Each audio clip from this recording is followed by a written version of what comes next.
And what I started thinking was that, again, we got the two patterns. So it's 2497 and 3681. But don't forget about 5 and 0. And they're usually on the 249750 side.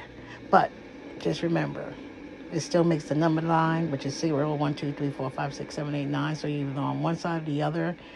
These patterns are put together because they like each other, they mirror each other. And that's why it's like that. So what I look at is I look down and I look at all my numbers and I see which side of the coin the numbers are running.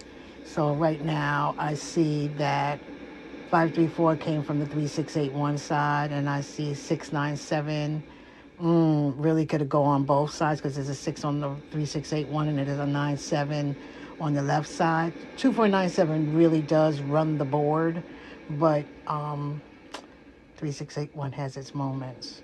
371, I believe, can come out on the 3681, and it could come out on the 2947. Anyway, the digits that are in the number should appear in these side digits. If you have to replace some numbers based on the pattern, then just replace them, because it might be that that's what's playing in the particular state that you're playing. So sometimes they do have to have adjustments. Anyway, that's how I'm looking at when I put those numbers down. I'm looking for how many of the numbers came from one side and how many of the numbers came from the other side. Kind of tells you what's happening on the board. And those also are a reflection on what is happening in the pick four. If you can see, some of the patterns are there and some of them are like up and down of pattern.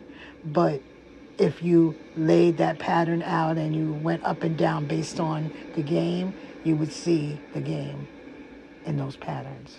All right, that's it. Thanks.